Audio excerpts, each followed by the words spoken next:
Okay. I'm all in on it all. I love it. Me too. Book. Me too. Cool. I love all this shit. Cool. You and I could probably sit here and talk for shit, I don't even know how long, if we really wanted to. Well, I'm trying to think what we didn't cover the other week. I didn't realize We went deep, dude. I didn't realize we were there for almost 3 hours till I looked down and I was like, oh shit, I gotta go. Cheers, man. Yeah. Thanks for the invite. Yeah, man. I'm excited. So the first question, what do we have for breakfast? We intermittent fasting or we eating breakfast these days? No. I've gone through my spurts of fasting. Some of it was falling into the trend years ago, but no. 6 meals a day right now. So the old school abs diet? No.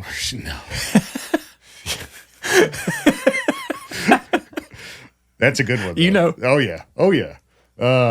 So I will tell you, and this is like good jumping in. So like I'm very big routine surprise, right? So my breakfast is pretty much the same, or call it meal one. God, it's not an easy answer, right? Because I could tell you. So I track whole macros, meaning like protein, I just count the direct protein source, carb, just the direct carb source, fat, just the direct Not fat net. source. Yeah. Or not total. So like meal one, 40 grams of protein, which usually comes from a protein powder. Yes, we can get into protein powder too. 25 grams of carbs. Yes, that number sounds so low. A day? Or a meal? This is just meal one. 25 grams of carbs, meal one? Meal one. Doesn't sound low to me, dude. Well, God, it feels low. Yeah. Yeah. I mean, it'll get to the point where, I'll eat a couple hundred per meal at certain points in the year. And then 7 grams of added fat. So I love this meal. And I used to call it protes. So you mix all that crap up, right? Protein, oats. My fat source is when I heat the oats, put coconut oil in there. Mm-hmm. So then when it gets cold, it kind of solidifies a little bit. So it's a texture thing. So yeah, my protes was meal one. I love that. Whey, coconut, oats. Yep. Okay. I typically make that the night before, and overnight oats I feel like were such a thing for so long. I don't really do it from that perspective because I'll warm the oats up, put the coconut oil in there, put the protein powder in there, mix it up, put it in the fridge so it's ready in the morning. You chronometer guy, or is this off the top of the dome? No, for now, for you, as long as you've been doing it. And see that's why it's easier to do it that way because. Technically there's going to be trace protein and fat in oats, right? But I don't worry about that. So it's easy just to, measure out 40 grams of protein directly from the protein source, which is protein powder in that case, 25 grams of carbs, which is 38 grams of raw weight oats. Yes, I know that off the top of my head. 7 grams of coconut oil. It's meal one.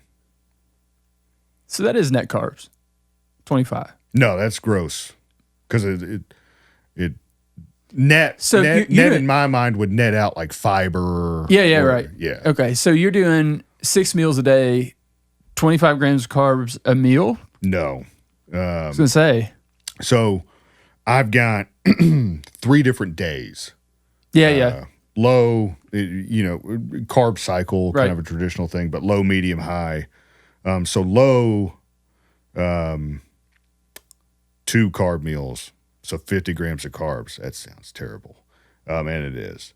A workout day, which is a medium day. Right now, actually, I just made this adjustment this morning. 50 grams of carbs pre-workout, 20 grams intra, 50 grams of carbs post-workout. Then my high day, that's the day we actually get to enjoy to an extent. That's 600 carbs in that day. So, you are just strong and can afford to eat a lot of calories. You'd probably need it. Well, see, and that's a part of the conversation that I love, like, because we'll say eating like that's expensive, right? And yeah, we could tie this into the financial aspect of things too. Because I, look at someone's bank statement, I was like, dude, shit, man, you just spent, $75 at Chick-fil-A. You know how much chicken I can buy for $75? Right. A hell of a lot. So, and I do keep it pretty simple, not necessarily from a palate perspective, but I think it's efficient. I enjoy, like, I don't dislike what I eat, but it's a lot of plain, oats, rice, cream of rice, which people are like, what the hell is cream of rice? Basically baby food, but it's awesome. Rice pudding, no sugar. 100%. Yes. Yeah. Yes. And honestly, my wife and I, we go to a little Sunday ritual of ours. We go to Sam's or Costco, and we spend less than $200 a week, closer to $100 a week for a family of 4. Bro, I'm spending mortgage payment at Costco at least once a month. Oh, and you can, and it's an awesome place. It's the best value. Like if you're going to buy meat at a store, it's the best value. I don't even know. I'm basically carnivore. I don't know if that's questionable anymore. No. I mean, that's probably just a statistical fact. Mm-hmm. The only thing, a few of my gripes. Number one, the selection of lean beef. I wish they had, Sam's has a 90-10 that you can buy in a 10-pound log. Right. Which is awesome. So I think Walmart has a big, cheap beef log. They do. So 90-10. And then I wish they had a leaner, definition of first world problems, right? I wish they had a leaner turkey. Stop. Yeah. A leaner ground turkey. Who hurt you? I know. That's the kind of shit that I like sit here and think about. But other than that, I agree. It's awesome. So, forgive me. So, just like third-party observer who's shared some spheres with Mitch Florence and has some tertiary awareness. I know you're deep in finance and in a little broader than a lot of MLOs are. I also know that you have the fitness background. And it seems like somebody said, and we didn't talk about this. I didn't know this at all the other day, but you and your wife have like a fitness side hustle you do? We do. Tell me about that. Yeah. Call it Flow Fam Fit, right? Okay. My involvement, aside from the passion part of it, because I am very passionate about that, is really in supporting of her. She's been, and she's a large part of my fitness journey. My wife and I have known each other longer than Julie and I have known each other since we were like 14. And she was always, I remember her running around Henry Clay, like literally running. She was in great shape. And we just talked about it a little while ago. I was always heavy set. So why don't you do this? So your wife has been a big part of your fitness journey for a long time. Yeah. Why don't you just start with that narrative and then kind of factor how your wife plays into it as you tell that story? Yeah. So she's a big part of it, right? So we started dating when I was still heavy set. So she was a large part of that motivating factor, which I think played a big role from a supportive standpoint. Okay. But yeah, so all that we've both kind of been in that realm for a while, right? And one of her first professional endeavors was Pure Bar. If you know what that is, she was one of the first head trainers when Pure Bar came here. When Amanda and Edie opened that years ago over in Chevy Chase, still there. So she started that. She got her, I forget which personal training designation. She did some private stuff over the years, and she's always been kind of in that world. She was a lean coach, which we talked a little bit about, and then kind of got that entrepreneurial bug, right? And then, kind of us being us, right? And I know you're the same way. It's like, let's just do it, right? And then I think doing that as a couple differentiates a little bit.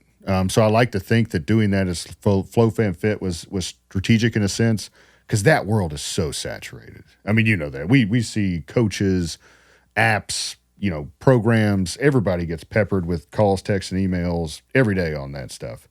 But it's all the same crap. And I think in my opinion, part of our appeal is that it's relatable. Like we're two people, we're two parents, we have children, we both have demanding jobs, but we still manage to incorporate fitness and health within that. So I think that differentiates, aside from just, hey, let's get jacked in 30 days kind of program, right? Because a lot of it, whether it's mortgage related, real estate related, you're building a relationship. You're being a counselor most of the time, right? So I think that's kind of how that spurred into fruition within the last year or so. So what's the structure of it? It's pretty much just more of your consultation, your online. Okay. It is more virtual. We don't really do a ton one-on-one. And I've always, I say always, for a lot of years, I've always helped, a lot of my mainly personal friends, struggle. It's a lot of, again, supportive, structuring diets, workout tips here and there. The whole bodybuilding thing, that's a whole different kind of story. I don't want to do that. Like if someone came to me and said, hey, Mitch, I'm prepping for a show in 16 weeks. Can you do it? I was like, no, that's a full-time job if you do it right. Yeah. So it's more lifestyle, big on, you and I have talked about the systems, processes, lifestyle changes, habits. How can we help you incorporate that into your life to be more high functioning? That's the stuff I love. It's interesting to me. What I'm hearing from you a lot is you're routinized. You take great comfort in doing a lot of the same things, eating the same things over and over again, and then you talk about for other people's systems, habits, etc. But my perception of you is that you're a broad thinking person who thinks very laterally, and those things tend to be at odds with each other in personalities. Does that resonate? Very much. Very much so in a lot of different aspects of my life. I could see myself doing one of 1,000 different things, right? Yeah. Some of that may be confidence and skill set, but I think a lot of that is being able to relate to so many different people on so many different levels. Because you're right, you take your very type A personality, right? They may conflict with a lot of, lateral or more open-mindedness, which I don't think I do. Which is also one of the reasons I love what I do is because I get to talk to so many people and can truly relate to so many people. Right. That's the gift, right? Yeah. Whether that's from an economical standpoint, whether that's from a, athletic standpoint, whether that's from an experience, having done different things. I think there are a lot of, it's unfortunate. I think it's sort of part of the gig that the perception that we have to try to cultivate in this business is that we really love it and we're really successful. Oh, yeah. Love being a realtor. Yeah. Love doing loans. I'm your realtor person. I'm your loan person. I live for real estate every single day. I'm your real estate person. I'm so successful. Call me. Mm-hmm. And I think that is unfortunate in how it tends to drive people into it and how they don't understand what they're getting into. And also just the piece of it was like, I don't love the inauthenticity of that personally. And so it's not an easy thing that we do in a way that's sustainable.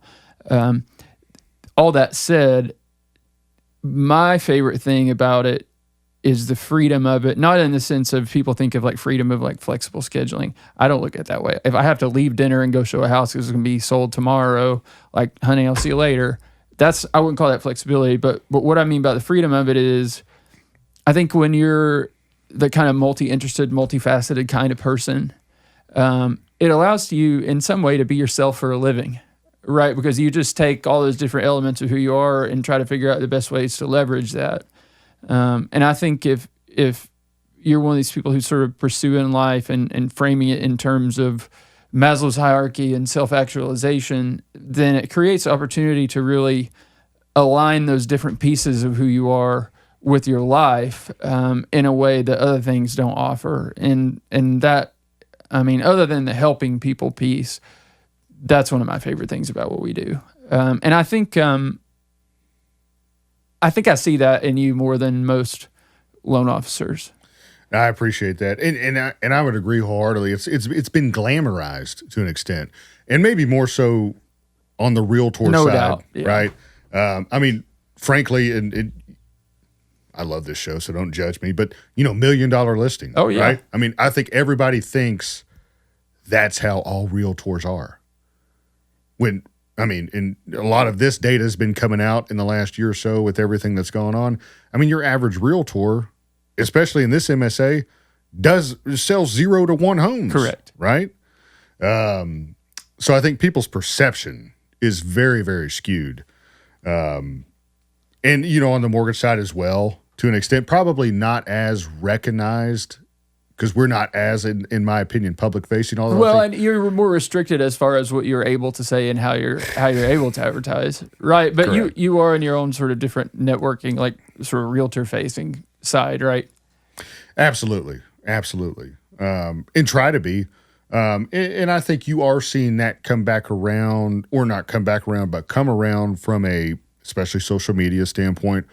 There's a lot more personalities that have come out, which I have appreciated. One thing I have appreciated about social media, I haven't appreciated a lot of stuff about social media over the years, but that's one of the things, because I do think it makes me or anyone more relatable. If you leverage it the right way, right? Even from the loan officer side too, it's like maybe you can't be as explicit about your business, but you can be explicit about your personality. Absolutely. And it's that, and that's what I try to do anyway. It's like nobody wants to come to my page and see 80% of my posts. I can sell your house, right? Yeah. That's not why people come there, right? It's the Gary V jab, jab, jab, right hook strategy, right? But it's not just strategy. Like, I think it's a better way to live life. You know what I mean? Like, I can't, for me personally, it would be hard for me to say, like, this is the thing and that's the whole of my identity. Yeah. Right? That's no way to live. Well, you had mentioned this a few minutes ago, and I think that holds true to so many different aspects of this. It's authentic. Yeah. Right? That is you. That's Thad. And I take hopefully the same approach. Like, I don't want to sell you shit. Right. I don't, like, and that sounds silly because both of us are in sales, but I don't want to feel like I sold you anything. Right.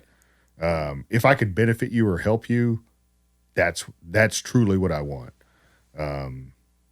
The closed loan will come, but I don't want to sell you anything. Yeah, that's the deal. So,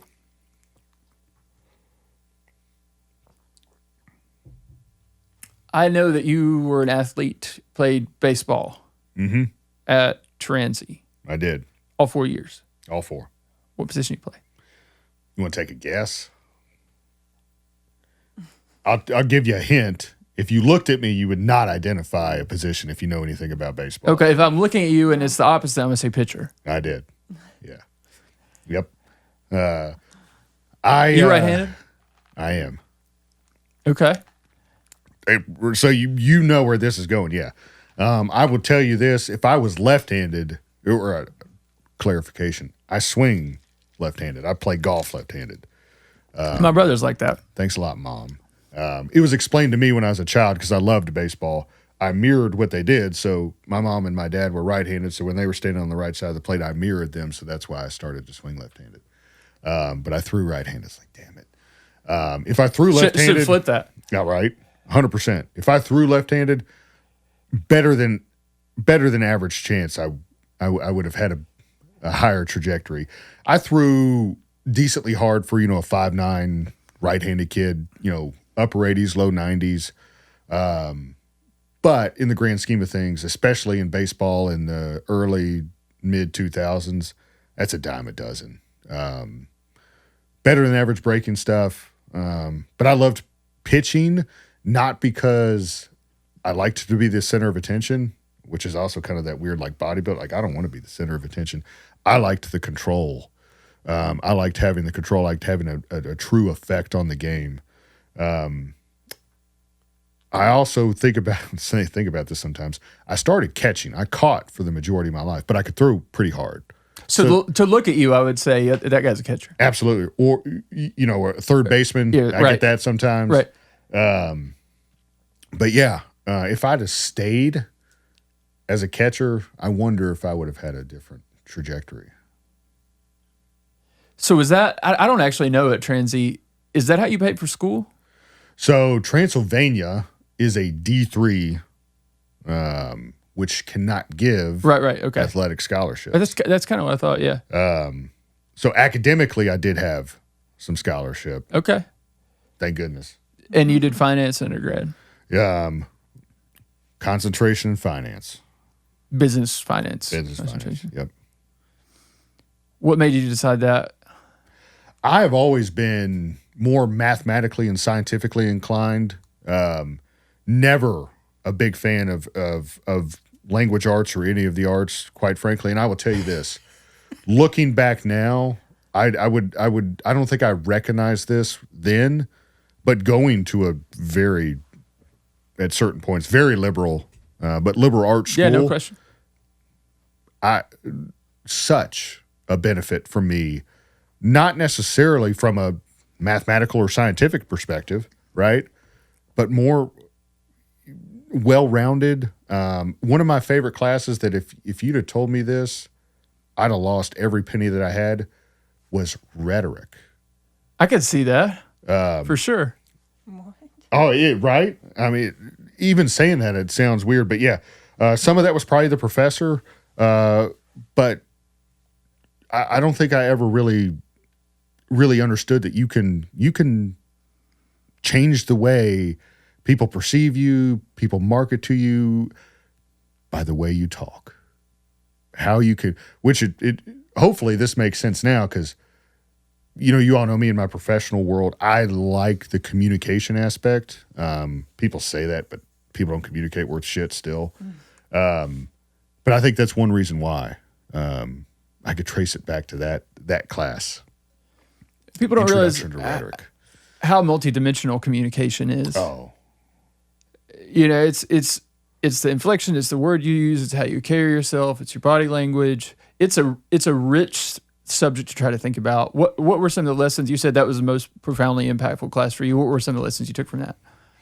I think a lot of it, and this was maybe unintentional, was from a marketing perspective, right? I remember one of the, and I forget if it was a special study or just a project that we did, but it was around Bud Light and the different rhetoric they used around some of their advertisements. Okay. Right. And again, it's connecting. We see things on TV, we hear things, and we don't think about how it makes us feel. Yeah. Until you really start to think about it. Man, they had, in the 90s especially, had some Super Bowl absolute banger ads that had cultural impact to this day. Absolutely. You start with, "You're not getting my Bud Light, Johnny." and then you get to the "What's Up" Super Bowl ad. And I don't think really, I mean, people have always said like, "Hey, what's up, man?" I think that changed the people, the way, especially dudes, greet each other, going back 20 years, like to this day, like, "What's up, dude?" That's Bud Light. Absolutely. Crazy. I mean, influential. Yeah. Influential from a marketing perspective. And there have been a few companies like that. Coca-Cola is another one, right? Mm-hmm. The damn polar bear. Yeah. I love that guy. Yeah. But it makes you feel a certain way, right? If you think about it. So, yeah, I think really connecting some of the marketing aspects within that rhetoric class was, Did you talk about Edward Bernays at all in that class? I don't know if that name doesn't sound familiar off the top of my head. So he was Freud's cousin or something, but considered the father of modern marketing and that whole Mad Men propaganda area. Back then they called it propaganda. He sort of invented marketing as we know it now, and it was the early 20th century. There's a movie about it. It's called Century of the Self. But one example that he was impactful there was a time when women didn't use tobacco products. And so he got together this group of girls. I think it was like a parade in like New York City, and it was supposed to be this big like women's liberation moment. And he had all these girls stand up in the parade and hold their cigarettes up in the air. And then it became this like social movement, and suddenly women are smoking just like men are. And another thing he's responsible for is like bacon and eggs wasn't necessarily traditionally a breakfast food here. He made that happen, and that was, I think, because of a lot of like the pork lobby paid him to do it. And so it's been a long time since I've watched that movie, but it's interesting how you talk about the cultural impact of some of these ads. They're just doing it to sell product. They can change the trajectory of a culture, over the course of a century. And that's always been really interesting to me. You just opened so many wormholes we could go down in the food industry. Let's go. Just right there. Yeah, let's do it. Well, and it relates to so much what we've talked about, right? I mean, dietary itself, right? Yeah. You use the word propaganda or no, it's veritable propaganda. Yeah, it's anti-truth. I mean, one of the craziest probably histories that I don't think people truly understand. Cereal. Oh yeah, Mr. Kellogg. Are you going to go there? I know where this goes. Interesting cat. You right? go ahead. But I mean, people don't understand the origination of that. Right? I'm ready. I'm going to let you tell this story. I don't even know if I would do it as much justice as, because did we talk about this? No. Okay.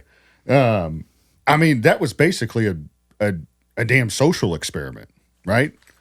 It was given, I believe, in like mental hospitals to men to suppress their hormones and discourage sexual activity. Damn near castrate them. Exactly. And that was the essence of why it was invented. Yeah.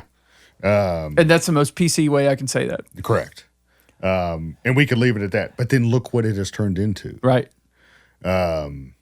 And yeah, you could take that and spin that off around a lot of the different nutritional things. It's commoditization, right? Oh. Industry figures out I can make this product incredibly efficiently and it doesn't spoil, right? And it's cheap to produce. And if you own the vertical supply chain, you can kind of control the market too with some of this stuff. And so, next thing you know, you get the USDA with a food guide pyramid that says you need to get like your 11 servings of grains a day, and you should eat more than that than anything else. And it's like the most nutrient sparse food group, and for a lot of people, actively hostile to their digestive system. What made me think of that was when you mentioned the pork industry that sponsored that, the bacon and egg things, which you find a lot in a lot of the nutritional research that comes out. Like if you really do a deep dive into some of that stuff, like where's it coming from? And this is what I tell people when we're talking about health and wellness, like you really have to take a constructive step back and ask us, does this really make sense? No. Like if we thought about this, does this really make sense? I think most people would have to admit if they thought constructively about it, like none of that shit makes sense. Like, I don't know if you saw, and it's funny, you'll see like movements, like if you track it, you'll see propaganda movements. So I don't know if you saw, it was like the View or Today show or something last week. I was talking about this Harvard study that has reached the conclusion that red meat causes type 2 diabetes. What is the mechanism that red meat causes type 2 diabetes exactly? I have zero clue. I know what you're talking about. I saw that, and it's nonsense. It's. I mean, just the theoretical consideration of it. A food that is protein and fat that doesn't trigger any kind of insulin response whatsoever. I don't even think protein, I mean, up to a certain point should even count as calories. It's just broken down to amino acids and your body just uses it, right? It's most of that, unless you're like so much protein and not working out that you get into gluconeogenesis, like heavy, it shouldn't even count. And fat also, even if you eat something sweet with fat, it's going to slow your digestion and suppress that insulin spike. And so it's like, what possible argument from anybody with any sense could you come to that conclusion? And then if you dig into data like that, usually it's healthy user bias, and it's like the people who tend to eat steaks, because the public perception around it, are also the 10 to people who tend to smoke and eat Snickers bars and junk food, and it's and they don't control for that because somebody's paying for that study and they want a particular conclusion. Absolutely, it's inescapable. You can find, if you go down enough rabbit holes, especially in the nutritional space, you can find some agenda in every one of those points of view. Correct. Number one. Number two, you can also find basically a truth or supporting evidence for whatever truth you want to make. Correct. Red meat's good, red meat's bad, carbs are good, carbs are, I mean, well, and it's a problem that's become ideological, right? Oh my it's gosh. become this political thing where people have their identities wrapped up in it. It absolutely It's completely divorces it from any kind of like rational, logical conversation about it. Do you know the name Lane Norton? I do. Okay. I'm a big Lane Norton fan. To an extent. He's a unique personality, and I've met him in person a few times. But super, super intellectual, very smart. But he likes to play devil's advocate, and he actually does, in my opinion, do a good job of interpreting a lot of the research. But it's hilarious to sit there and watch him debunk, all the, whether it's carnivore camp or whether it's, the vegan camp. It's hilarious. Well, the problem is that there are camps. Right. I'd take that stance in everything. I'm purple. If we want to equate it to political, you got red, blue. I'm smack dab in the middle. And people say that, and I think a lot of times people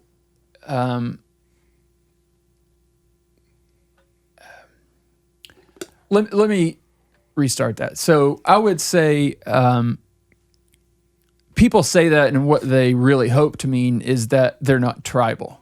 Sure. It doesn't mean that you're like moderate on every issue and you're just kind of squishy, like people pleaser, right? It means that you're not adopting a tribe. You're right. I would agree 100%. Yeah.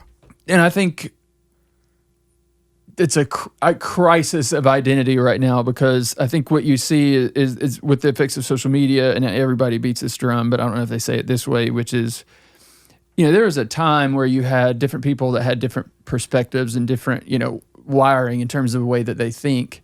And that was contained within their family or within their local community. And so that's sort of necessary. Like if you think that network as its own sort of organism, you need people who think differently to play all those different roles, but that's not the basis for the tribe. The basis for the tribe is that relational connection, right? And even when we were kids, we still had that, but something has happened that's broken that to where now the tribe is whatever sectarian identity you've taken on in nutrition or politics or whatever. Your tribe isn't your community locally. Your tribe is your people online. Yep. And then you go further and further and further down that rabbit hole. And to me, that really reinforces some of the breakdown of community that we see on a local level, which to me is tragic, because I grew up in a small town of literally 2,000 people. Mm-hmm. In a lot of ways, it was like a lot of the same families that had been there for 100 years. And, you go through school. I went to school with your mom. I had your mom's school. And it's kind of like you have this almost like extended family in the town. And it's always a weird thing for me. I think I have more of a network than most people do in Lexington, and Lexington is not like a city, right? But it's a weird thing for me that I live in a suburb, and, if there are 8 houses on this street, I maybe know 2 or 3 of the people. Yeah. It's weird. It's like an apartment with a yard in some sense, right? And maybe you don't relate to that, but I grew up on a farm, and there was a real sense of identity there in the place, and you knew every person at every house for 3 miles, right? And it's just, I just see that reinforced in the world we live in now, which I think is really toxic. But I by the same token, I think if you talk to people as individuals and sort of get out of that context, a lot of that starts to break down. It does. I agree. And it goes back to, I'd made the comment of like, if people thought constructively about it, we've lost that. And I can relate it to what we want to be sold something, right? We want to be sold something, or we want to feel like we belong. When, if you really, most people would rather be dead than alone. Yeah. Absolutely. Absolutely. But then if you do a deeper dive on some of the topics, whether it's nutritional or, whatever related, it's like, are you really that polarizing? Yeah. No. Yeah. They just want the identity piece. Yeah. They want to belong. They want to belong. They want to belong. Yeah. And it's hilarious to me to think back, especially over the nutritional stuff, and just in your and I's lifetime, how many different fads or camps have we seen growing up? I remember my mom had the Weight Watchers card that, she'd slide the things, or the Atkins diet before keto was even popular. But they even know what the hell that is. Low fat, high fat, intermittent fasting, we've seen, so it's been a hell of a time to be alive in that space. To be honest. In some sense, I think you see the democratization of that a little bit now. Sure. It's like, it's kind of like fashion in that sense. Like when we were kids, it was like, this is the brand that people wanted to wear. And then this is the brand. And then this is the brand. This is the brand. And now it seems like everybody's able to just kind of do their own thing. Yeah. And it's not like trend, like there are trends, but it's not like decade based. You know what I mean? Like you'll walk down the street and you'll see people dressed like they're in the 70s and dressed like they're in 2005. And it's kind of this mix. And I think that's kind of cool. People are able to just kind of do their individual thing. Everybody's okay with it. Absolutely. And so you still see, I think, trends now with like the emergence of carnivore, which I think is a lot of that is kind of a backlash to some of the vegan stuff and some of the anti-meat stuff too, right? And then I do think for some people, if you have like rampant autoimmunity and you have a GI tract that doesn't handle fiber well and doesn't handle grains well, for some people like that, the carnivore thing calms that down, right? And we do have a crisis of autoimmunity, no doubt. Which leads me to ask the question, why? Yeah. What has happened, especially over our generation? Yeah. What has happened the last 20 or 30 years to make such an impact on that? Because I agree with you. We do. We have larger health problems than I think people realize. We have my opinion. On a percentage basis, we won't have one of the highest chronic disease rates of any country in the world.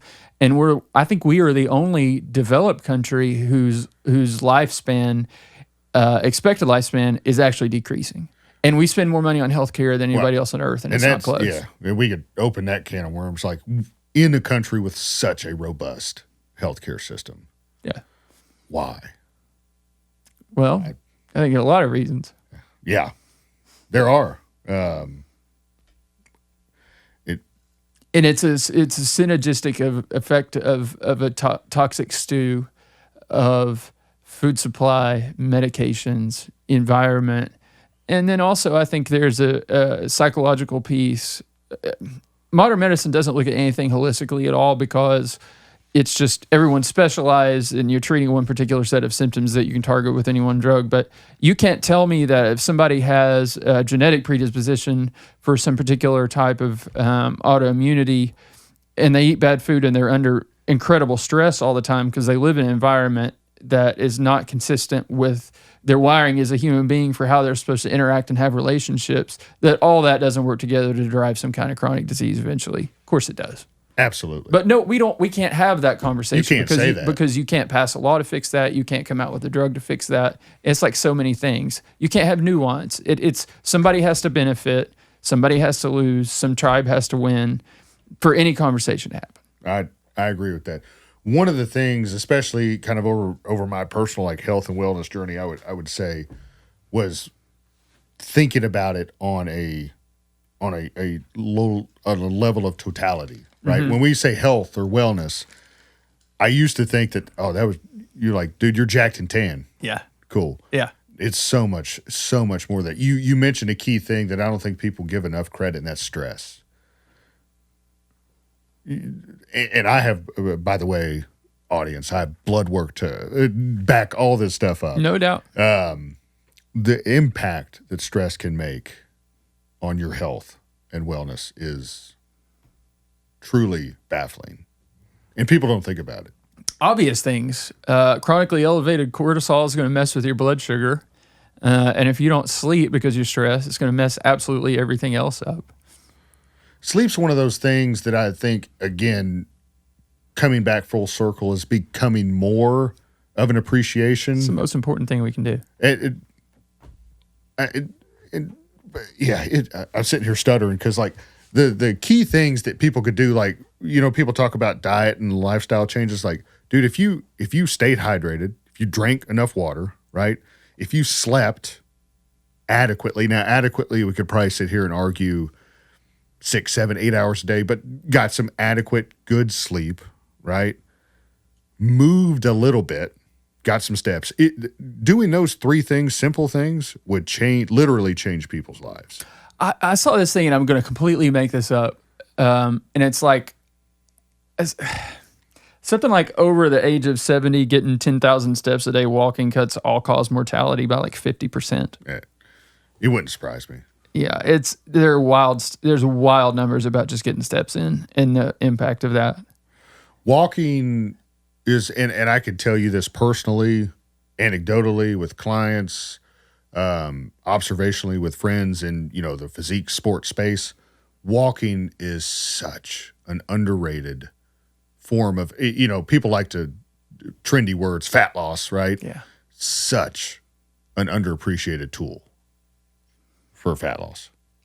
Because I think we grew up in a culture and a time where it was like no pain, no gain. It's Absolutely. like if you're not suffering, you're not benefiting. Oh. Which is not to say that, I've divorced myself from that entirely, right? Just that I think kids need the competition. They need adversity, right? But people do tend to think if it's easy, then it doesn't help. It's Correct. just not true. Yeah. Yeah, consistency over everything. Over everything. Consistency, I would argue, is the key to life. Yeah. Yeah. And yeah, again, doesn't surprise me out of you that you'd say that. Go ahead again. But I mean, it's true. It's the small things. It's the small things over time that are truly going to make a difference. That's right. And if people, if they really thought about that constructively, everybody's got their own proof of that in their own life in some way. Now, some of that may not be good. Oh, everybody's got their, I drank, 12 beers, every weekend for 30 years straight. Oh, now I got some liver. Oh, well, I mean, yeah, that's consistency. It's evidence of consistency. May not be the best outcome, but it's true. Yeah, I agree with it. Everybody has some evidence of that in their own life, positive or negative. Correct. Did you read Atomic Habits? I've read Atomic Habits. Big fan. Yeah. It's the paper clips. Mm-hmm. What book are you reading right now? I know you're reading one. The book club? Or you mean me? You. I'm reading 4 books right now. Okay. I'm all over the place, dude. There you go. Yeah. So in 20... background, I think I made 1 or 2 B's between kindergarten and graduation from high school, and I pretty close to a 4.0 in college, same deal, except for a couple people I didn't get along with. And so, I went through life, under the assumption that my brain was just kind of like everybody else's.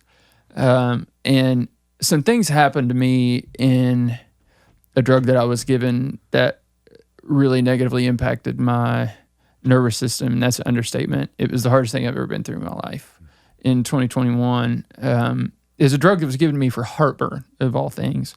I didn't know that the drug was originally developed to be an antipsychotic. And the way the drug affects your gastrointestinal tract is by blocking certain inhibitory dopamine transporters or dopamine receptors in your brain. And there were lawsuits. The drug was taken off the market, brought back with the FDA warning, but this drug was like a bomb went off in my brain. And so,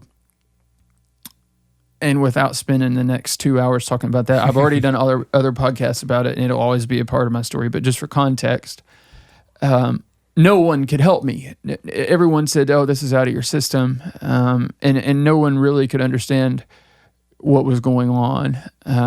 We really don't normally, like, when drugs come out, they go through, all three phases of the approval process, but we really don't know what the effects of them are for a good 10, 15 years of people taking them after they're on the market.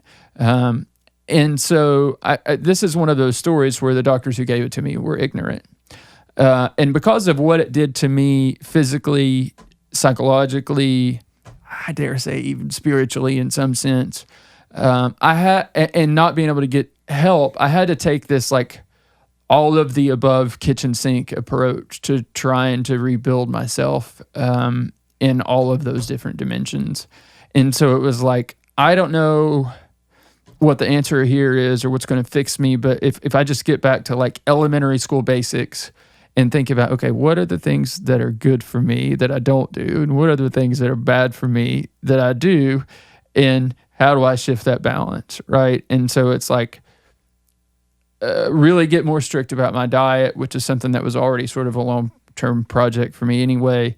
Start doing regular running mostly for the mental benefits. And the other thing that I started doing, which I'd never done in my life, is started going to counseling.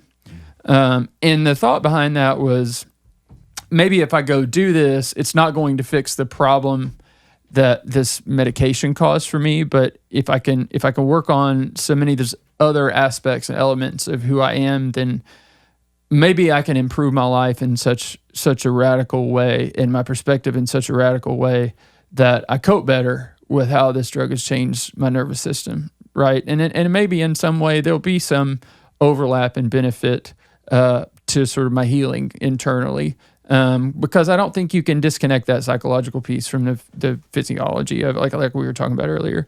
And so through the course of that, I had two different professionals independently say, "You have ADHD, sir." I'm like, "No, I don't. This is a trend. Everyone's getting diagnosed with ADHD. I don't have ADHD." "Yes, you do." "Okay, whatever." Where is the evidence of that in my life, right? And it took a year of them wearing on me, and me finally figuring out, actually, no. It's sort of the story of my life and my mom and a lot of my family. And so, speaking of ADHD, I just gave you this long, convoluted narrative to try to answer a question. Help me out here. What book? What book? So, yeah. See, I've gone down the rabbit hole reading about ADHD. I don't know if you're familiar with the psychologist Gabor Mate. I'm not. But he's sort of controversial in the space, and he wrote a book called Scattered Minds, and he's in his, I think he just turned 80 maybe, but he was a successful physician, and I guess psychiatrist, successful physician, and he was diagnosed with ADHD at like age 72, but his mother, I forget exactly where they were in Europe, but when he was an infant was a time when people were being picked up and put on trains and sent to death camps in World War II. In the first 4 years of his life, he didn't intellectually understand what was happening, but he absorbed the tension and the stress and the energy of the environment that he was in, and he was also, just naturally sort of smart and sensitive. And so he believes that ADHD, for a lot of people, is sort of this coping mechanism. When you have a sensitive kid who goes through something hard, where you can't physically escape from your environment because you don't have the means, so your mind learns how to do that mentally.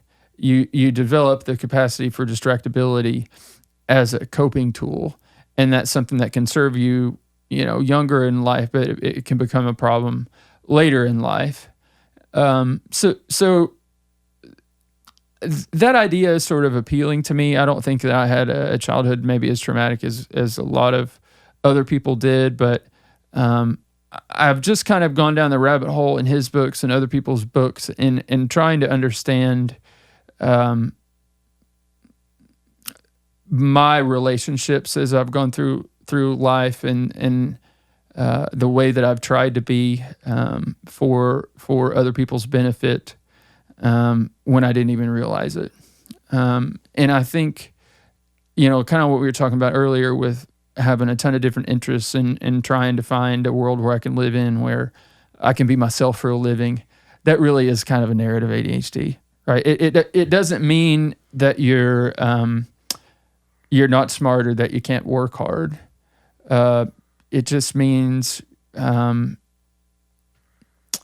you're a very lateral thinker, dysregulated, fixated, and all those things can be gifts. It just comes with its own set of trade-offs, and I think discovering that has been helpful to me in the sense that it's enabled me to have a lot of forgiveness for other people in my life who struggle with it, that I used to get really frustrated with the things that were important to them that they just didn't and couldn't make themselves do. And the same thing for me too. I've been really hard on myself in a lot of ways that I probably would have handled very differently if I'd understood a little better who I was. So books, like, I'm way deep in the weeds on that stuff right now. And I've spent, I haven't lived in it as long as you, the health and nutrition, fitness space in the way that you have. But I started collecting autoimmune diseases when I was 21 years old. And it was one of those things, the conversations were, take these pills. It's no big deal. Just take these pills and you'll be okay forever. It's just something you're going to have to deal with. It's no big deal. Just take the pills. And that wasn't acceptable to me. I needed some kind of explanation, right? Like the scientific advances and technological advancements that we've made, and we have all these chronic diseases that we profess to be just absolutely clueless about.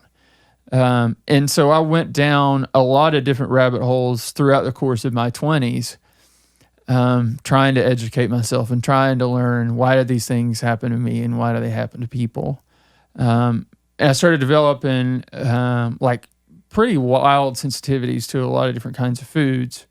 And to the point, there were a few years of my life, I want to say probably from 2011 to like 2016, dude, there were like 5 or 10 foods I could eat, period. Mm-hmm. It wasn't, matter of fact, anytime I would go have any like urinalysis or blood work, the clinicians would always be like, you have ketones in your urine. We need to check out your kidneys. Are you okay? I'm like, yeah, I just don't eat a lot of carbs.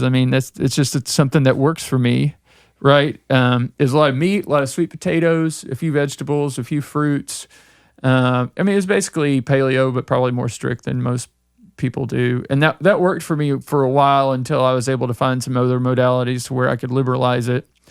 Went completely off the rails and got up to about 220 in sometime between 2017 and COVID, and just wanted to completely hit the reset button on having spent my 20s sick and anxious and not liking who I was when I looked in the mirror. And so this is like, to look at me right now, is the smallest I've been since I was a sophomore in high school.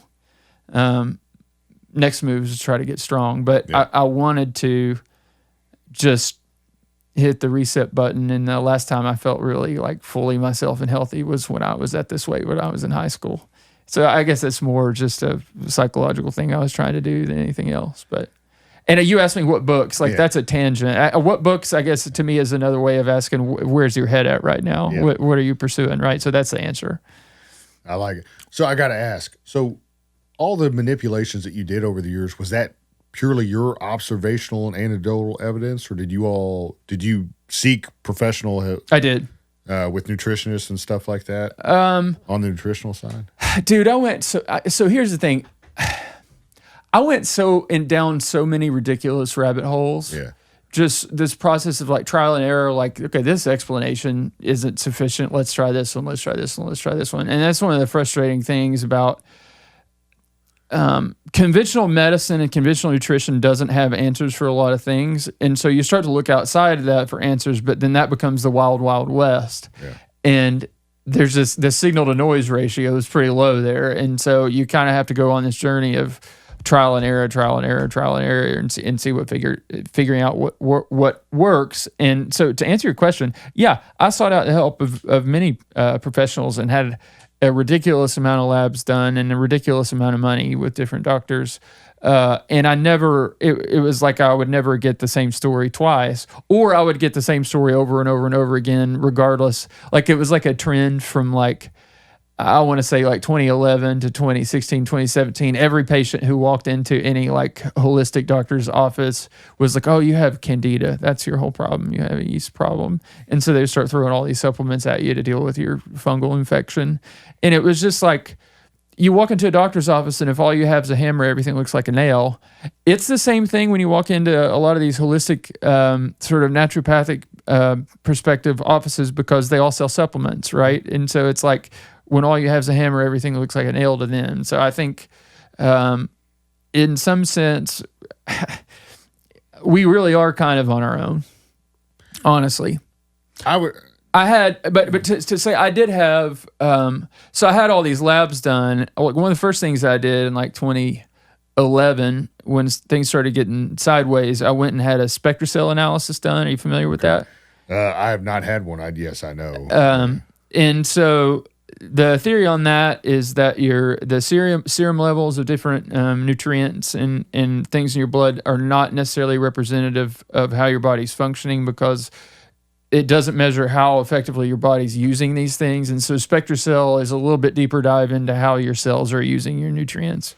And that was interesting. I figured out I'm pretty much like a lot of people, chronically low in folate and B12 and vitamin D. I think most people on Earth are. It's worse for me because I have 2 copies of MTHFR mutation. But then I had some like allergy testing done. And this is me going way out on a limb here, but typically when people think about allergies, like they do the skin prick test, like they do the thing on your back.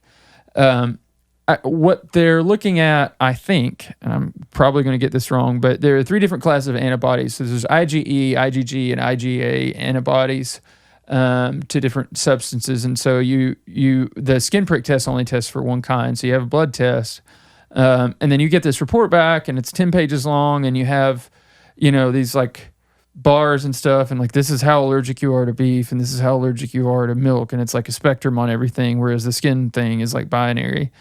And I radically restricted my diet and did this sort of elimination diet. And a lot of that turned out to not be accurate. But when I did the elimination diet and started to reintroduce certain things, I found out, whoa, this one's a really bad trigger for me. There was a time period, I was never, like diagnosed with celiac disease or anything like that, but there was a time period where I would eat, some kind of bread, and it was like, I would have this reaction like I'd been drugged. Like I just had to go lay down and go to sleep. I mean, it was just complete fog would come over me. And then other things would sort of activate like sinus stuff, like an allergy, where, it'd stuff up and have pain or have GI issues, but it was never a true allergy. And I just sort of did some experiments that we won't talk about that are really outside the box, and was able to kind of eventually liberalize what I was able to eat. And by doing that, it was like, I haven't had a sandwich for 8 years. I'm going to go absolutely nuts. And I did. And now I'm trying to find this pendulum swinging back. So to answer your question, yeah, I saw 1,000 different doctors and got 1,000 different explanations. I just had to figure out what worked for me. And see, but not saying it in the words, you, I think, epitomize something that I respect wholeheartedly, and that is thinking constructively about how you feel, right? Which people don't do. Correct. And I think people fall into the trap of, oh, this is normal. Correct. Which, yeah, I would challenge someone to ask. Yeah, I'm 30, so I'm tired all the time. That's just how it is. I feel tired. I feel bloated. Yeah.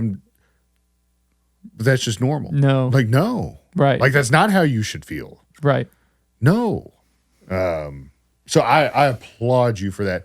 And I think it's very interesting. And I would tell people wherever they're at in their health journey, like I think really like doing your own experiment, but like really seriously tracking and being very cognizant of what you eat for a period of time is such a helpful exercise. Even, and I'm not saying you have to do that for the rest of your life, but like really looking at what you're eating, the amounts of what you're eating, tracking what you're eating, do that one time in your life. It will open your eyes.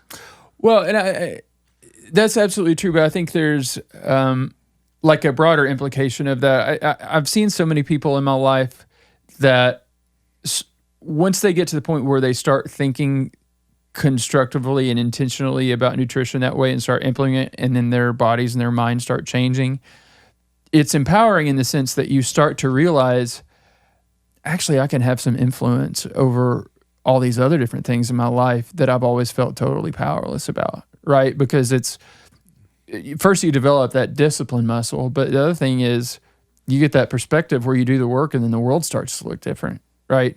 And I think some of the conversations around like, health and fitness and stuff, you see these sort of reductionist before and after pictures because that's the only way to present it with the mediums that we have. But just taking on that discipline is such a profound thing, just for a person to take hold of something that important and say, I'm committed to making this kind of change in my life in a way that's important, and then the implications that can have for everything else.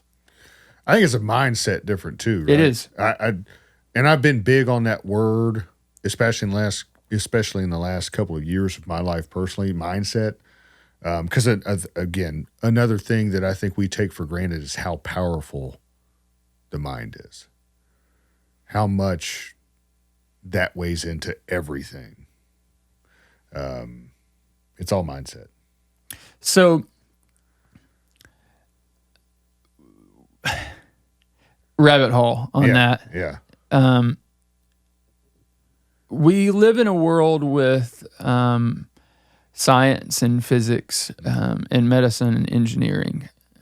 And I think because of the way that's pervaded our perceptions and perspectives as we go through life, we've misunderstood something about ourselves, which is that we don't live in an objective universe of facts.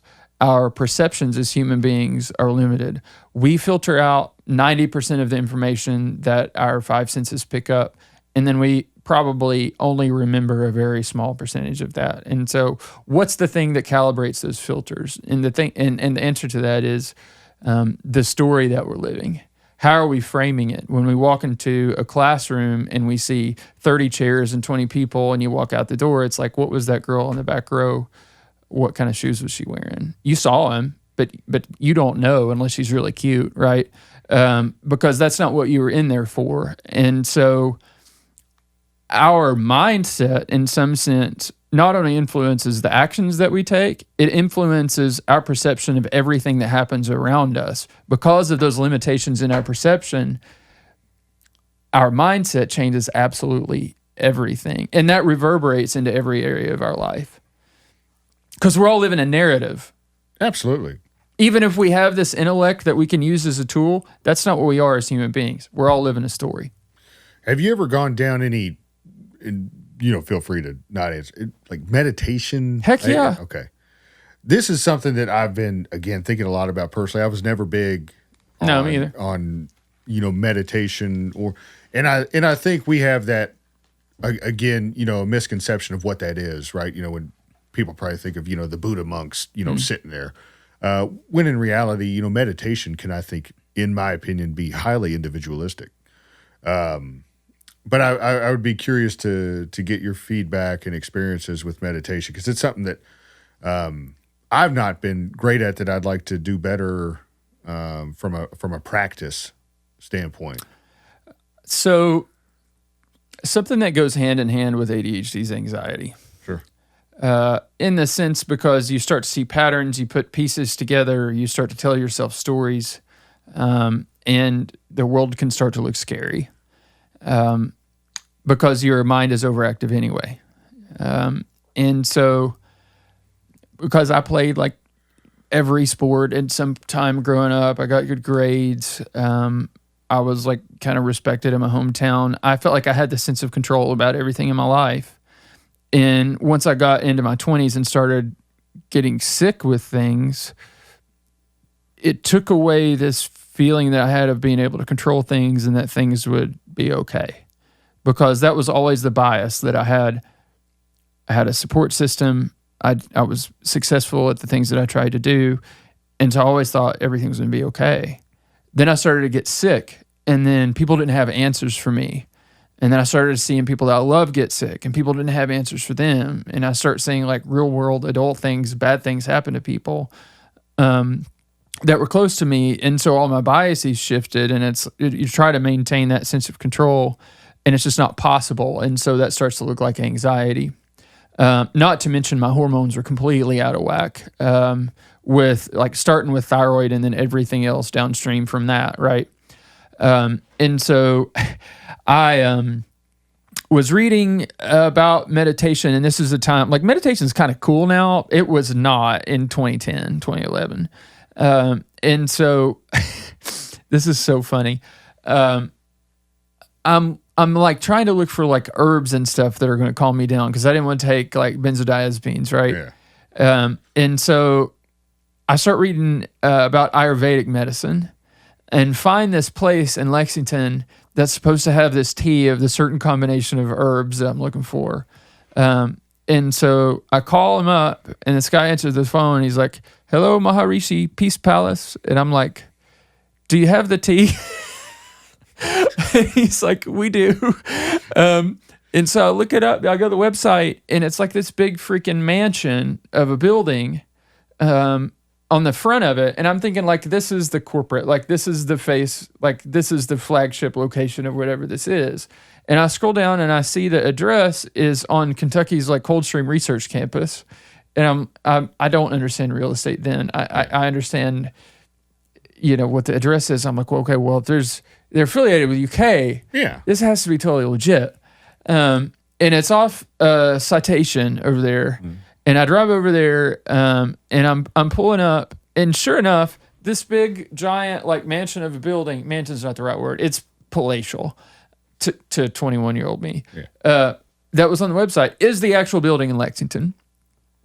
So I walk in, and this guy's, you know, tea is not really what we do here. We teach meditation. I'm like, okay, so tell me about that because I'm having anxiety. So I sit down, and he says, you know, we teach transcendental meditation. And I'm like, okay, what's that? And he kind of tells me the history of it, that this yogi in India developed this meditation technique. And then I guess the Beatles went over there and learned it famously and came back and had this big cultural moment in the 60s from the Beatles practicing it. But then there's all these celebrities like Jerry Seinfeld's big into it. And then there's all this research. It's the most researched form of meditation that there is in the world, actually. There's more data on this kind of meditation than anything else. And they actually have a college in Iowa where you go, and I think they founded the town too. I'm not sure about this, but when you go to the college, it's like certain times of day, everyone stops what they're doing and they go and like sit in this temple and meditate. And so I'm like, is this like a cult? Like, is this a religion? He's like, no, it's a relaxation technique. And I'm like, okay, this is all very interesting. Yeah. And I'm like, can you teach me? And it's a bunch of money. Like, it's a bunch of money, but I'm so desperate that I'm like, okay, fine. And so they take you through a series of classes. It's like this intensive like crash course that you go through for like a week. Like first you go to a lecture that kind of explains it, and then you go to these other classes that sort of, I think they call it the symptoms of correct meditation. And then you go through this like ceremony. And then at the end of it, they just give you a mantra. And it's a very simple technique of saying a mantra is what the meditation is. But there's all this framework around understanding what's supposed to be happening and what the practice is and how to recognize that it's working. That once you get to the point of the simple technique, you have a foundation for what it's supposed to do. And the first time that I did it after the class, like they stick you in a room by yourself and leave, and it's like, okay, do this for 20 minutes and we'll come back. And it was amazing, like profound. I felt a calmness that I hadn't felt probably in years. And the practice of it is 20 minutes twice a day. And I really think, honestly, that there's a lot of suggestibility involved in it. I think a lot of the classes that you go through to get to it is kind of a form of hypnosis. It sets your expectations of what it's supposed to be, and then if you willingly participate in it, that's what it becomes. And I say all that not to discount any of it because it's effective. And so the practice is to do it 20 minutes twice a day, and I'm horrible about having the discipline to do that. But every time I'm able to make room in my life and in my brain space to come back to it, I practice it, and then I think, why don't I do this all the time? It makes such a difference, and I think part of the reason why meditation has become in vogue is because we're subjected to so much noise through technology that it's just.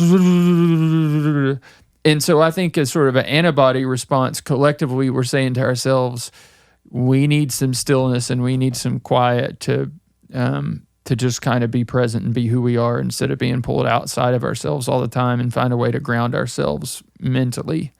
And so I think it's actually awesome that meditation's having a moment, because it's been something that's really been profoundly beneficial for me in my life. And something I've done for I guess I did that when I was 21 or 22. I've been doing it for 14 or 15 years. I don't practice it as often or as well as I should, but like I say, every time I come back to it, I'm always glad. That's powerful. And I think you say something that again, I don't think we appreciate enough, learning how to be present. And in this day and age, I mean, good Lord, we all utilize technology to an extent, but like, it's a distraction. Yeah. I've been the word distraction's been big on my mind. Yeah, there's so much noise, there's so much shit going on.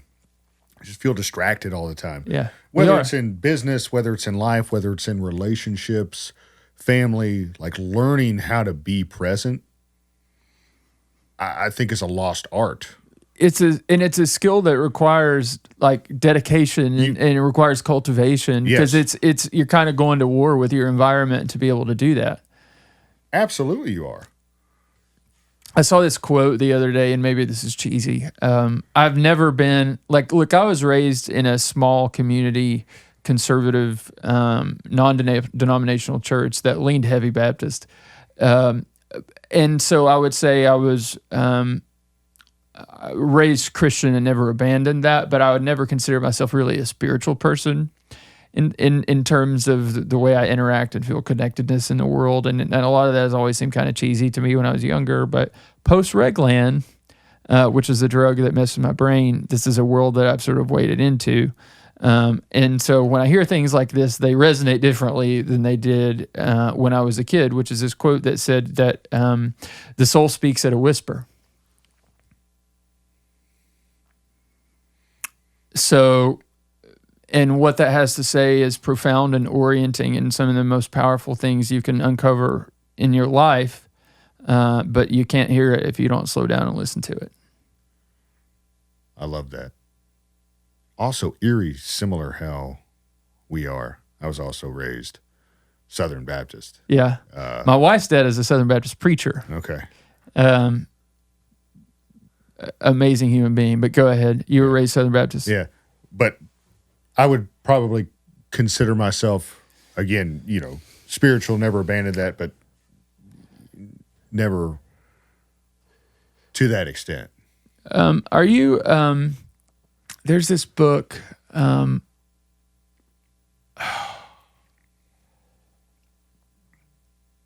can't remember the name of the book. Brian Muraresku is the author. I can't remember the name of the book. But anyway, he talks about how throughout history there have been sort of people who are sort of mystics, and then people who sort of build hierarchies, right? And so the sort of mystical, sort of spiritual artist types have these experiences where they're able to see through the proverbial veil and experience some sort of revealed spiritual truth. I mean, like Moses on the mountaintop and the Ten Commandments, right? And he says, kind of what happens is these people will learn these sort of spiritual truths that have practical applications, and that comes about through like a real communion with the universe or communion with God, depending on how you want to frame it. And then the things that they learn are true. And then they bring that to their community or to their society, and not everyone is able to go to that place. And so what happens is people will start to build rules around those teachings, and then hierarchies built around the enforcement of those rules. And over time, the hierarchies become corrupt, and you lose the sort of mystical, sort of experiential part of it until you just sort of get these rules and stories that feel very hollow. And I think a lot of our institutions, our religious institutions, like we're kind of at that point in the arc of history where people are growing up in communities, in their social, in their stories, and there's rules, but there's a disconnect from who we are and our relationship with God or with the interconnectedness of all things and our role in the universe. And so I think you really need those things coupled together. And I kind of feel like growing up, I got a whole lot of one, but not the other. And now I'm trying to go out and get the other. Mm-hmm. Which part do you feel like that you grew up with? The community and the rules. I would agree. I've often like, which is not to say anything negative necessarily about those people. Like those people are salt of the earth, would do anything for me and for any of my friends. They always made me feel welcome. Our church family is like our family. Like we celebrated holidays with those people, but there was something empty about it. I felt like I was always missing something. I don't know if I could verbalize what it is. Like there was this experience that you were supposed to be having, but it wasn't there. And shit, man, I don't know if I've ever really talked about that. Like I felt so disconnected, like I was just missing something. I'm like, am I the only one missing something here? And I still feel like that. It's real. When you say missing something, elaborate on that. Well, I think it's exactly what you described. I feel like I was missing the root, right? Where we have all these rules. We know how we're supposed to do. We know how we're supposed to act, or we're told how we're supposed to do, or what we're supposed to do, how we're supposed to act. But like, what the hell's the purpose of it all? Like, what is the root intention of all this? Yeah. And you'll go to a Christian church and they'll tell you, this is not a religion, this is a relationship. It's a relationship with Christ. It's a relationship with God, but then they don't tell you what that relationship looks like or how it's supposed to feel or how you're supposed to practice it really. Yeah. Right? Yeah. I mean, yeah. Like conceptually, that makes sense. What does that mean? Sure. For me. Tell me. Yeah. Yeah. And I think it's... I don't know that there's, gosh, I'm going to get in so much trouble. I think it's a what got you here won't get you there kind of thing. I think it's more about opening yourself up and expanding your consciousness so you're picking up more of what's going on around you and more able to tune into some of those frequencies and recognize the fingerprints of the universe in your life when they happen, than it is about following a particular set of instructions, which is not to say that there aren't instructions that we should follow. Sure. It's just a different conversation. To me, it's more about expanding your perception, going inside and going outside, in not so much in a set of facts that you pick up, but in how your consciousness operates. I know that sounds like hippie nonsense. No. But I can tell you, one of the things that I did, and this is where like I'm gonna lose business. But one of the things that I did that radically changed my perception of everything was doing ketamine infusion therapy to try to heal my brain from what happened to it from that medication I was given. And I don't think it fixed necessarily like that wiring, but it changed my perspective on what people are, the narrative of history, who I am within it contextually, who God is. Like some of those experiences rewrote all of that for me. And now when I go, and that stuff is legal. I mean, you go to a clinic and do it. I was going to ask, was that in a controlled setting? Yeah, it was. Okay. It was. And now when I go back to some of those teachings and things that people would say to me that sounded hollow when I was a kid, they mean something completely different to me now and resonate in a completely different way because I'm coming at it from a completely different place. Well, and I think that goes back to, I mean, in my opinion, the power of the mind, right? And then I would ask, like, are we limiting ourselves? We are. Not only are we limiting ourselves, but all of our institutions are placing guardrails on how we think more so than we even realize. And they're not for us. They're for their own ends. Absolutely. Now, I don't know if I'll go down the Lucy rabbit hole. You know that movie, Morgan Freeman. I don't know if I'm quite there yet. Yeah. But I often wonder, like, how much are we really limiting ourselves? But I think that goes back to mindset, right?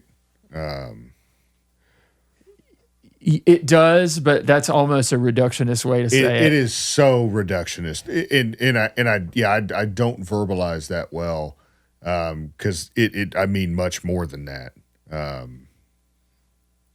But yes, that. So one of the things that So when you have these sort of psychedelic experiences and you have these experiences and these visions and these stories and like you come out of it and you don't necessarily feel like a changed person. People talk about how profound the impact of this stuff has been and can be on them. And then you experience it and you come out of it and you're like, well, that was cool, but I'm still the same guy. Yeah. It's really the taking it apart and unpacking those experiences and then making the connections to everything else in your life and everything else in the way you think. That's the powerful part. Otherwise, you'll just keep doing it and keep coming back to the same thing. And so one of the things that people should do is talk about those experiences and write them down. And that way you don't forget, but also it allows you to do what they call integration. And so the things that you learn, when you share them, it starts to shape you and you start to implement it and it starts to change your thinking.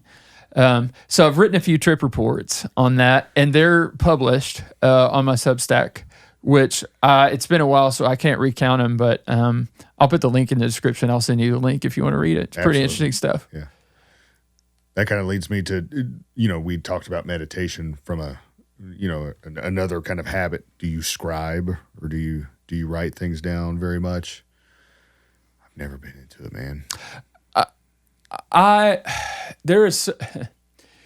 I'm so busy right now with real estate and with life and everything else that I'm trying to build and do that I don't have time to go into my thoughts and write like I would like to. Yeah. But sometimes it's just absolutely necessary because I ruminate and just chew and loop and loop and loop and loop. And unless I put that down in concrete terms and I'm able to process it that way, I'll never be able, I'm like a bulldog, like I'll never be able to let go of it. And so like at this particular phase of my life, I don't do it as much as I would like, but I do it as much as absolutely necessary.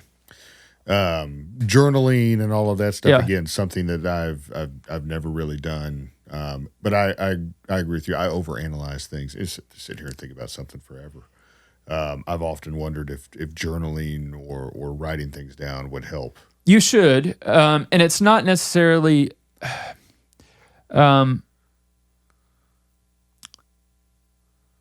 It's like peeling back the layers. Yeah. You get stuck on one level, and then once you write that down or just express it to somebody else enough, then you can kind of put that down, and then you start unearthing what's underneath that, what's underneath that, what's underneath that, what's underneath that. And it's just like, for me, it's a necessary part of that processing. I think you'd be shocked at the benefit for you. I think I would too. What's hard about it?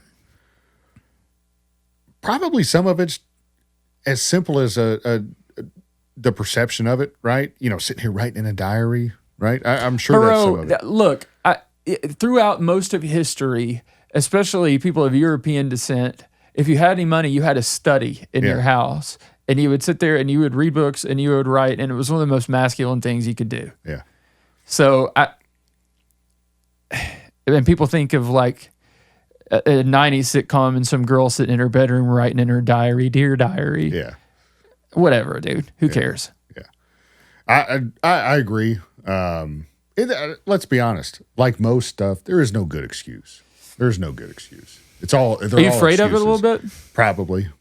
If I'm being honest. Yeah, absolutely. And I don't even know why, because I'd be the only one reading it, right? I'm sitting here thinking like, why the hell don't you? Go write some shit down. I don't know. You're afraid of what you'd see. Maybe. Afraid of what will really come out? Yeah. Oh, yeah. That's why you need to do it. Okay. What do they say? In terms of talking about what our stories reveal about us, in mythology, dragons hoard gold or women because the most valuable things are in the places where you least want to look.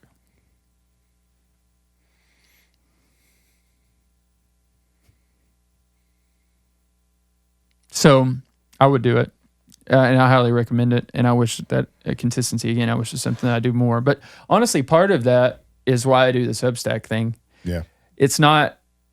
I mean, it has real estate benefits in theory, but it's also the things that I write about are very risky. But I think in some sense, like putting those things out into the world, in the universe, frees me of like the burden of just carrying it around inside myself. And I think because there's so much billboardism in social media with what people are trying to broadcast, we forget that like everybody has vulnerable things that they're struggling with and processes that they're going through that we don't see. And most of the time when you're able to take some of those leaps and be honest with yourself and be honest with other people, the benefit is normally it's not ostracization like it is when you're in middle school and kids are just trying to find some basis to tear each other down, to lift each other up. Usually it's like, hey man, I'm going through some stuff too. And I really appreciate what you said. Made me think about some things I hadn't thought about, and it was really relatable for me, and good for you for saying it. And I think for me, it's like I feel trapped in my head a lot of times. And so, but just kind of by putting it out there, man, it's freeing in a lot of ways. And when I say that, it's like, it's not like if you go there and you read it, it's like, woe is me type stuff. Sure. It's just sharing processes and perspectives, right? In an authentic way. In an authentic way, and in a way that's like, yeah, I took the ketamine. So what? Yeah. You should too. Read this and tell me it doesn't resonate, because it does. So you mentioned being busy and too busy for a lot of this stuff. What are some habits that you do every day in your busy life in real estate? What are some things that, like non-negotiables, that you do every day? It's a great question. Julia? There is no consistency. Is there any? No. I'm totally reactionary. That's another ADHD thing. I will say I went through a 6-month period from probably like October to March 2022 to 2023 where I ran every single day. Mm-hmm. And I really did throughout 2023 build consistency in a lot of areas of my life that I'd never been able to before. But I had 2 pretty significant surgeries in 2023. One in December, another one 2 weeks ago. And so that threw me way out of whack on consistency when it comes to things like diet and working out and things like that are sort of the like linchpins of my sanity normally. And so I'm trying to rebuild that stuff back. As far as practices that are like non-negotiable, there's a lot of things that should be non-negotiable for me, but aren't. For being completely honest, and she knows, dude, like the months of January and February for me were more busy with real estate than all of last year was. And it's still like that. At the same time, I was having this other surgery, trying to recover from that and recover from the one that I had at the end of December. I was sick for most of January, and I'm trying to launch this other business at the same time and just do life in general at the same time. I'm white knuckling my way through life right now, trying to keep up. But it's all good. It's all good stuff. What's this other business? What we're doing right here. Oh, okay. And it's not me as a business. It's producing this for other people. Anybody who wants to have it. I run into people constantly and have for years, especially in our line of work. They're like, man, I would really like to have a podcast. I don't know where to start with that. And then a lot of times they do it. They do 2 episodes because they realize it's way too much work or the quality isn't good. And I just sort of figured out, like, I already have gear that most legit studios don't have. I already know how to do it, and I really love it. And so I'm in the process of launching this as like a media business where people, if they want to have their own show and their own regular content, they can come in, they can buy packages, and it's something we can produce regularly. It's not something that I'm trying to be my career or make a tremendous amount of money off of. My real estate minutes are much more valuable than these kind of minutes, but there's intrinsic rewards to me for the community building, the authentic conversations. And I just think it's like a good and healthy thing people are doing by doing more of this, and I want to facilitate it.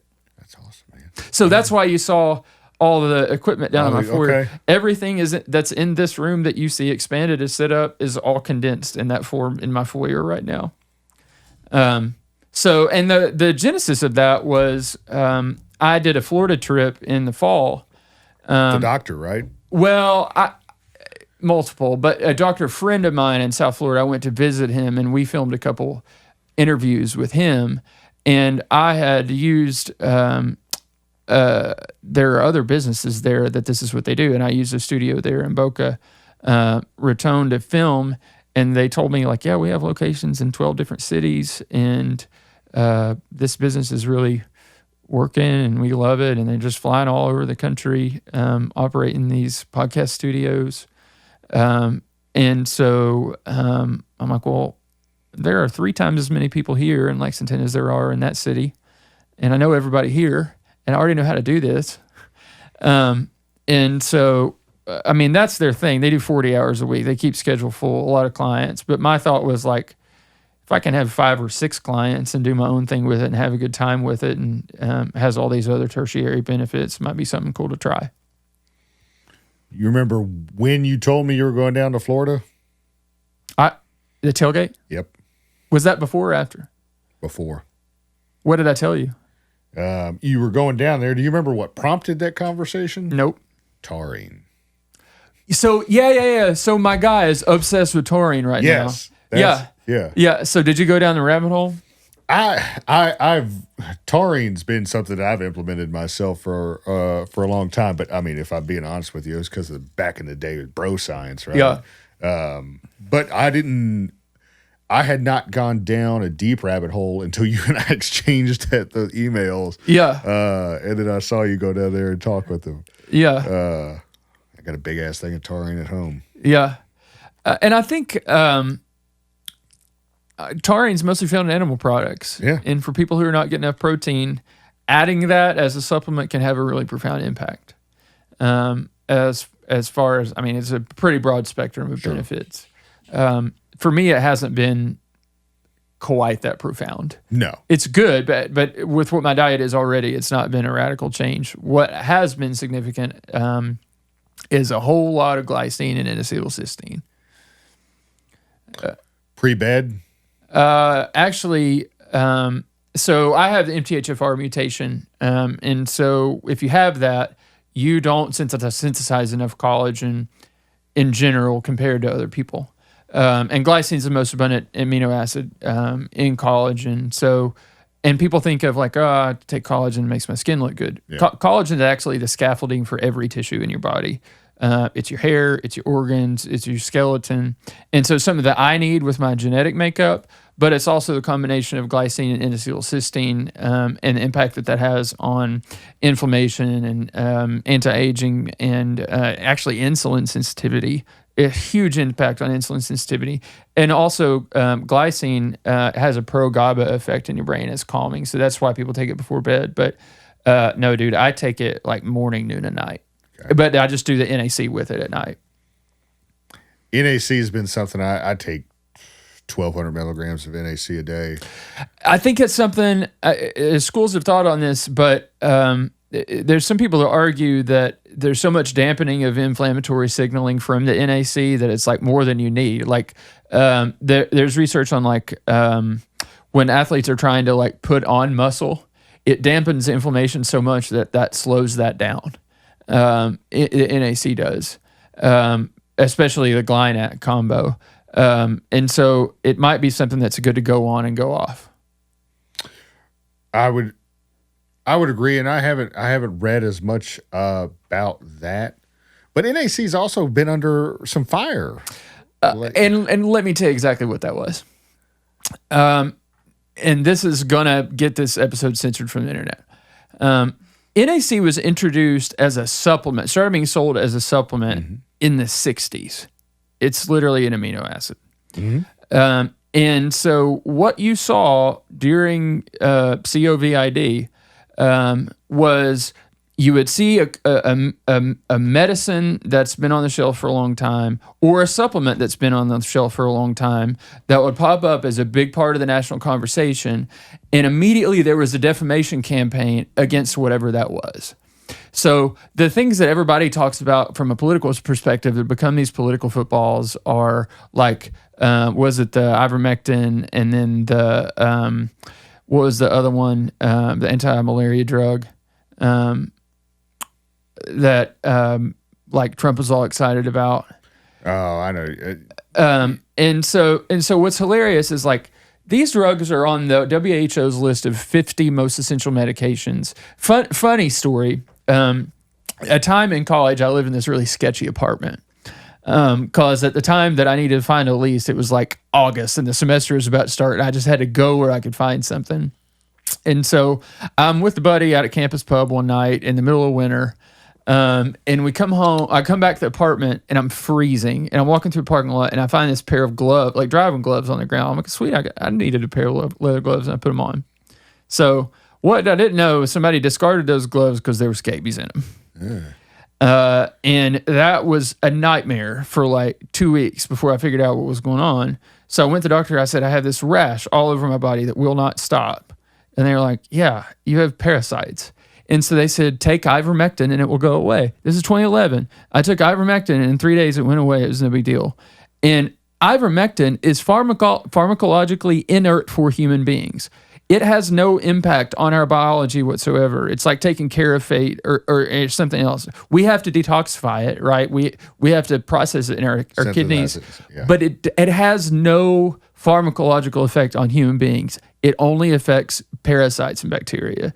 So the hysteria that this drug is horse paste and like extremely damaging to human beings it's beyond absurd. Because this has been a commonly given medication for decades and decades and decades, and it's pharmacologically inert again. So, yeah, I mean, you can overdose on it and poison yourself with anything, right? So anyway, getting back to NAC, here's what you see. You see the study out of Israel where aspirin can have a respiratory benefit. It helps people breathe easier when they have a respiratory disease because it thins the blood. Next thing you know, you see 3 news stories here in the United States about if you're elderly and you're taking baby aspirin, maybe you should, to minimize your heart disease risk, maybe you should stop doing that. And what that had everything to do with was the emergency use authorization for the drugs that they were rolling out, because the way that that's structured, if there's anything else at all that can have any kind of efficacy, then you can't have the emergency use authorization. So what N-acetylcysteine does, because it's a precursor to glutathione, is it radically reduces the amount of inflammation in your body. The other thing it does is it thins mucus. And so you start seeing data coming out, maybe N-acetylcysteine is helpful for respiratory viruses. Next thing you know, the FDA has decided after 60 years that this supplement has been for sale at GNC in the vitamin shop, that it's a drug. And so all of these retail places have to take it off the shelves and stop selling it. Well, next thing you know, 3 or 4 years later, that's all died down and NAC is back on the shelves. Mm-hmm. And you can and this is not conspiratorial. I mean, it's you can directly link one story to another in sequence. And to me, that was one of the most revealing things that happened. It's blatant. It's absolutely blatant. It's defamation. Pharmacology absolutely fascinates me. If I could go back, I would probably take more biology, more chemistry courses, because pharmacology just fascinates me. Heck yeah. Also scares the hell out of me. Heck yeah. Which would scare everybody else. And I say that was the other thing too. I will admit that I've been radicalized against the health system, but it's not like that's not a political process. For me, look, I've always believed human beings are corrupt, and corruption always exists at the margins because people respond to incentives. But I've always believed at the same time that the core of our institutions is the core of our humanity. People are good and we have good institutions. Absolutely. And the experience that I had with a drug that was given to me, which was presented to me as no big deal, and the extent of the devastation that it's caused in my life and the way it's changed me probably arguably forever, made me say, maybe I don't really trust this. Maybe the bias isn't, it's probably fine. Maybe the bias is, it's probably not fine, and I need to prove that it is. I also don't think that that's a bad way to look at it. It's not. Because I think it's the right way to look at it. I'd rather look at it like that than blind. Well, and look at Vioxx, look at OxyContin in the 90s, and the effects, the downstream effects of that we're experiencing today with fentanyl and the heroin deaths. That all originates with Purdue Pharmaceuticals and OxyContin. Do you know that they got doctors' offices and hospitals to start considering pain as the 5th vital sign? And so they would hang charts up in the offices, and there would be a frowny face, a flat face, a smiley face. And if you describe your pain level as one of the 2 frowny faces, then they said, you have too much pain, we need to give you this pain medicine. Something like, this is going to shock you, and doesn't sound believable, but something like 80% of all Americans in the year 1998, 80% of all adults at some point were prescribed a prescription narcotic. Because the lie that was sold was that this is non-addictive because it's time released. And that was a giant lie. And we're still having a 9/11 worth of deaths pretty regularly from the downstream effects of that, I would argue. And so I just don't, to assume that, well, it's approved and this big institution rolled out with it, so it's probably fine. That's not what the history says. I imagine you're going to start seeing some, or you and I will see some more drugs that have come to light in just the recent year or so, especially in the fitness realm will be added to that list. Semaglutide. God bless. I wasn't going to say it. Yeah, I'll say it. Don't cancel us. Ozempic. Yeah.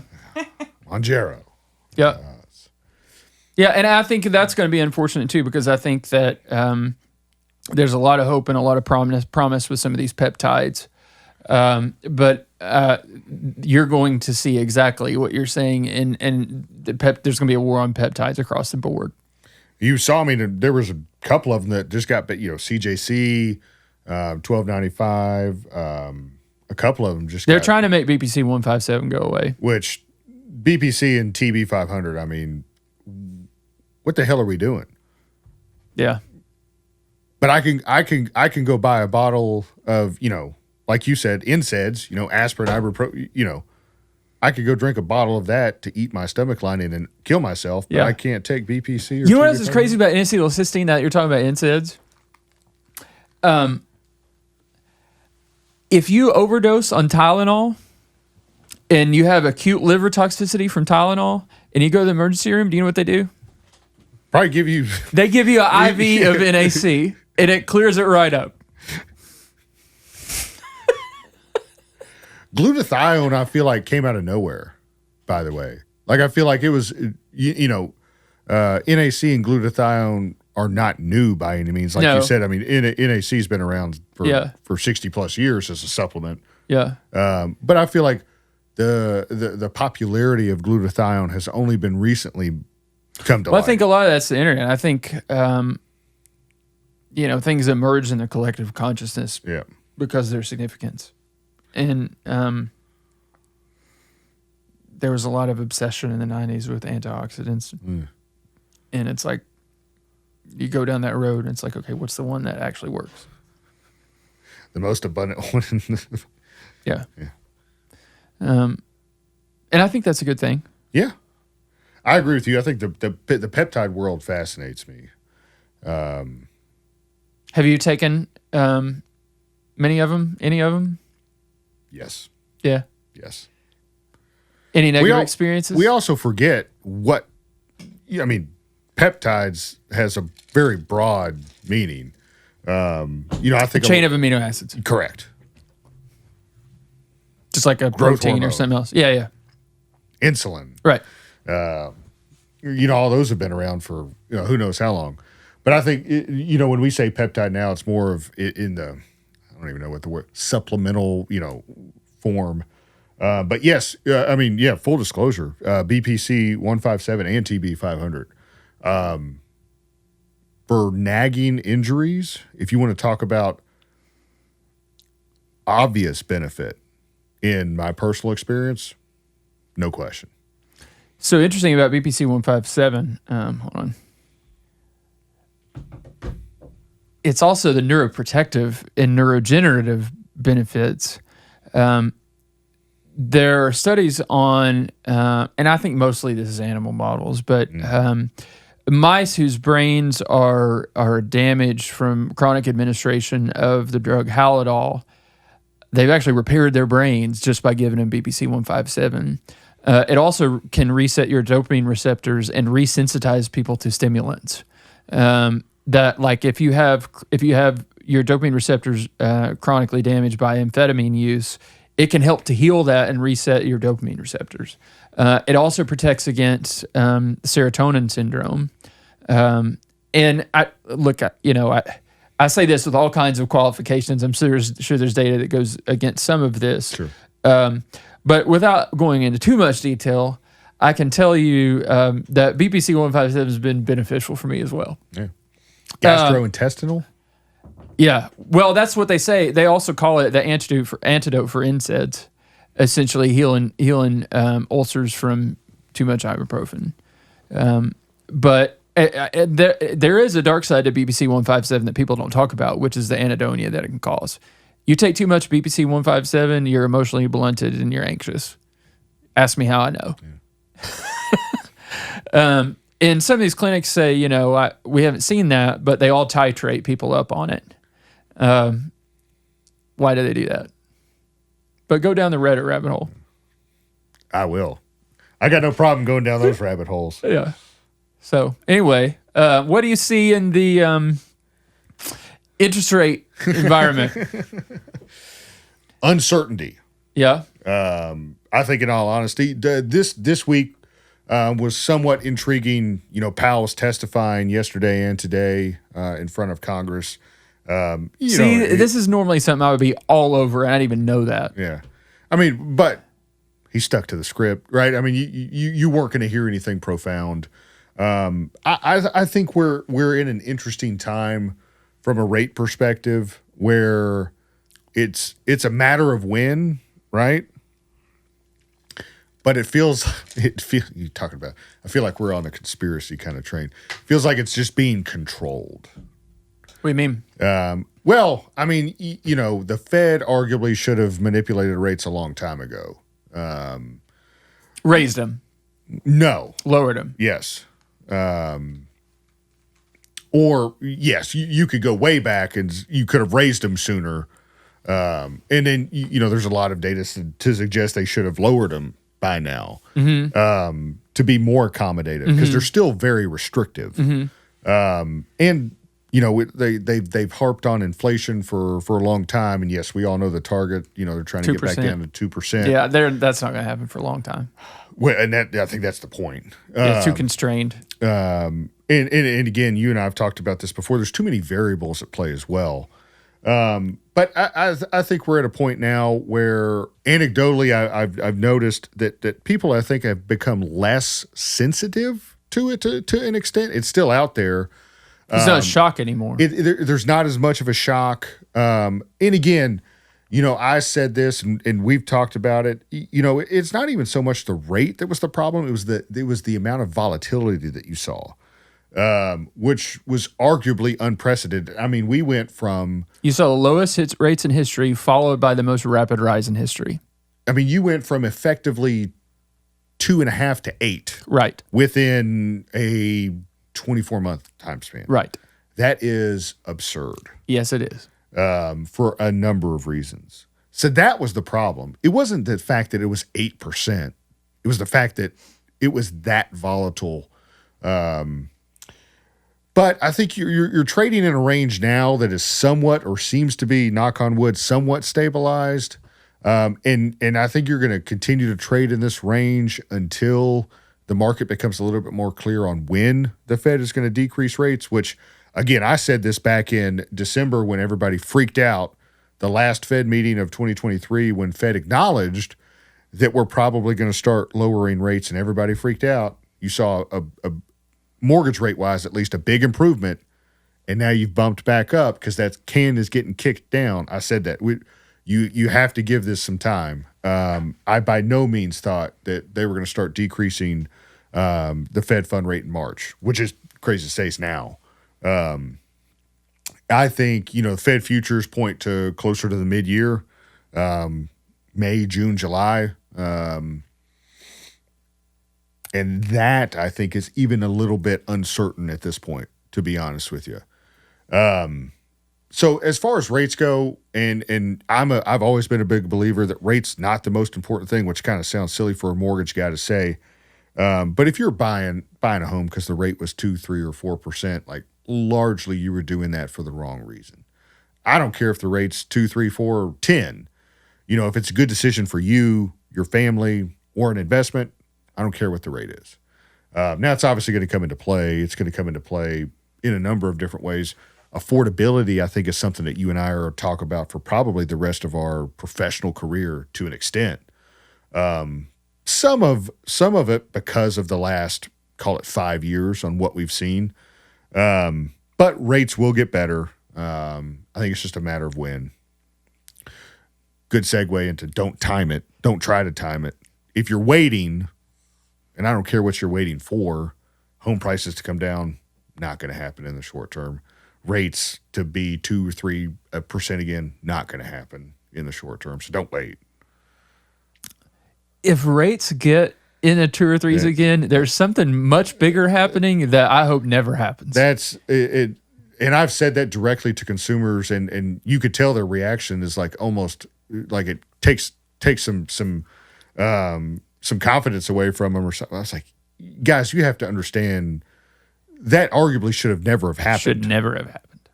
That was so artificially manipulated. We hope that we will not see that again, or at least I do. Because of what it would mean. Correct. We've got bigger problems if that happens again. Exactly.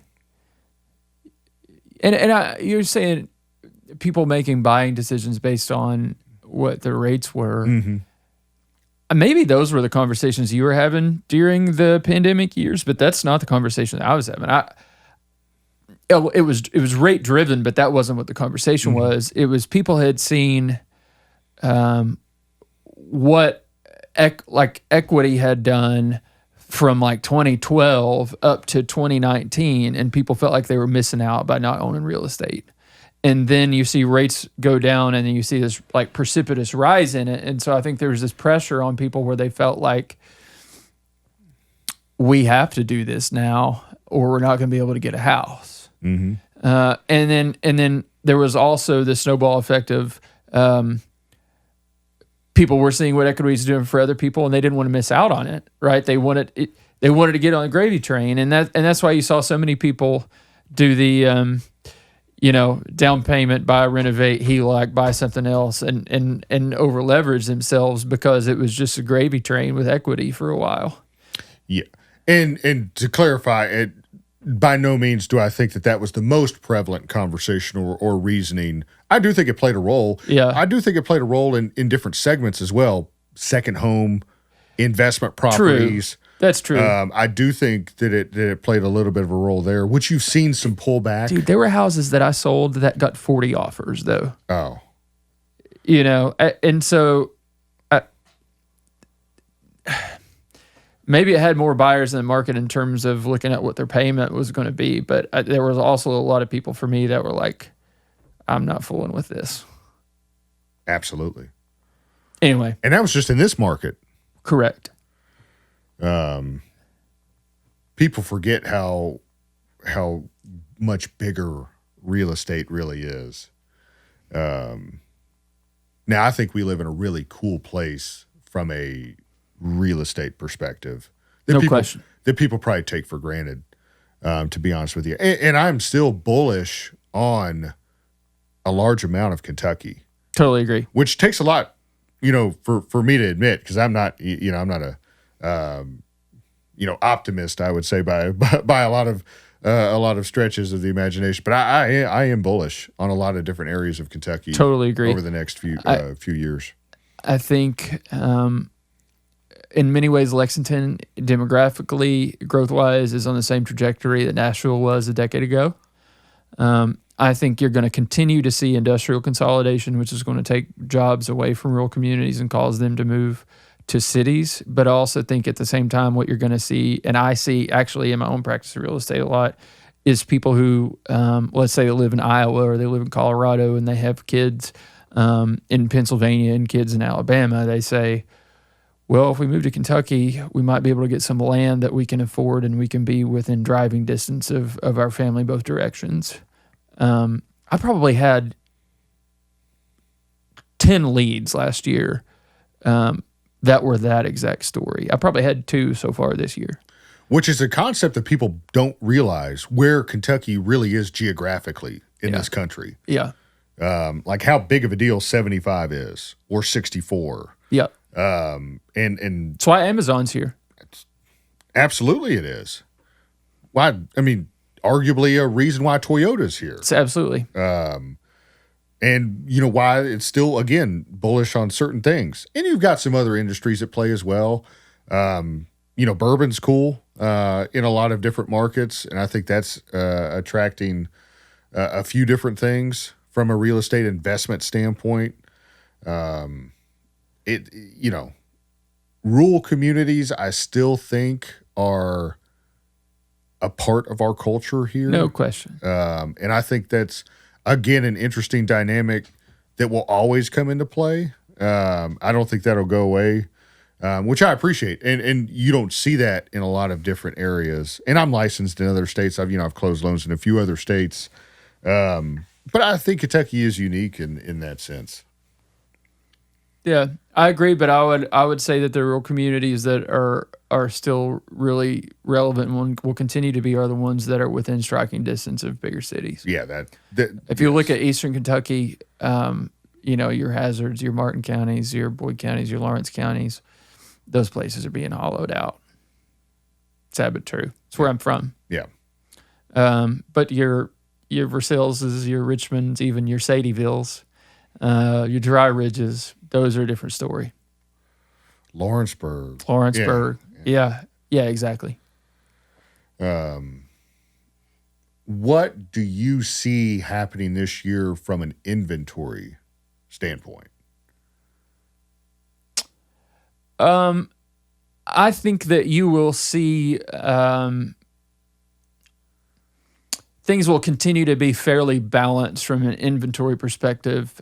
You're seeing more buyers that said, holy cow, we can't handle this rise in rates last year. And then they get through the holidays, and now they're starting to figure out that this is just the new normal and that they're going to have to do something. And I think that was the biggest kink. I mean, we've had historically low, like over the long tail of history, we've had historically low inventory for a lot of years, even pre-COVID. But I think the thing that was the most restricting in inventory is that the biggest asset people had was their mortgage and not their property. In the sense that I'm going to move to a property that costs more in dollars, but the affordability questions, I mean, it's apples and oranges to move. And so that was, I think, a bigger kink in inventory and new listings than anything else. But I think now you're seeing those people have to move, and those same people are going to be listing their homes. And so I think there's not going to be a whole bunch of inventory just because you're going to see continued balance where we are in buy sell. Volume's going to go up, throughout the warm months, and just do what it normally does cyclically. But I don't see a big shift in the balance of inventory. But I think what you will continue to see and have seen is certain neighborhoods that may be considered fairly desirable neighborhoods that you've seen big increases in property value through COVID. A home is hit and they sell in 2 days in those certain neighborhoods that are in the $400, $500, $600, even $700,000 range. Now those same homes are listed with the expectations that were formed by the last few years, and then you're seeing those properties sit for 40, 50, 60 days and see price reductions. But I think if you still look at that first-time home buyer segment and those numbers are getting bigger and bigger and bigger, those are going to continue to be competitive and continue to fly off proverbial shelves. And I think you're going to continue to see the same thing, 700, 800, $1 million, things above that. Those people are paying cash. There are not many of those listings. People want to live in those zip codes and those areas, and those properties are going to continue to move. But you're going to continue to see, I think, pockets of things not moving as quickly and maybe a little more inventory than they were a few years ago, because it's that middle range buyer that's being impacted most by the difference in rates from a few years ago. It's hard for people to make that step up from first time home buyer house. Demographics will play a huge role in it. I agree with what you're alluding to. The sheer statistical age of your average first time home buyer, those demographics are, and people talk about the silver tsunami. That's been a term that's been talked about a lot, I think, lately. I agree with you. I don't think you're going to see a huge influx in inventory. And Logan Motoshami's talked a lot about this. We've talked about we're waiting for the boomers to do whatever, right? It's not going to happen. It's not going to happen. Not. And the people who are going to downsize. Well, that inventory cancels out. Correct. Like they're going to sell something and buy something else. So like you said, the volume may change, but the level of inventory I don't think is going to do a ton. Correct. The thing that would positively impact that and take pressure off the market here is new construction, and we don't have capacity for that. I agree. Which leads me to a question that I've asked some. Are you bullish on alternative construction methods? And I think you've seen this in other communities, and it somewhat like barn-dos and the storage units and all that stuff. Manufactured, modular. I think what you're seeing is that stuff get more and more expensive. Oh, yeah. Yeah. especially barn to I mean, Yeah. hell, dude. You know, that I think was looked on as like an air quote cheap. Yeah. Now they're cool. Now they are cool, Yeah. and they ain't cheap. No, they're not. But I think Are those hard to lend on for you? I don't know if I would use the word hard. I would say it is a little bit more nuanced, or it can be. It has gotten better when that first kind of became popular. It was if nothing else, it makes sense because there were no comps. Right. Right. Right. From a sheer appraisal standpoint, a big part of the appraisal process is them finding like-kind comps. Right. There were no comps. Right. But I think that's gotten better. And you've seen lending avenues open up, become more accommodative from guideline perspectives. I think you will see those types of dwellings continue to accelerate in how often they're built, partly because of construction costs for traditional methods and quality. I think there are real quality issues in new construction now too. And I hate to do this, dude, but and we could do 8 hours, but it is 6:30. Is it? I don't even know. So let's wrap it up, but let's do it again. Good stuff. I'm in. Cool, man. Yeah. I appreciate you coming over. I appreciate the invite. Yeah, man. Awesome.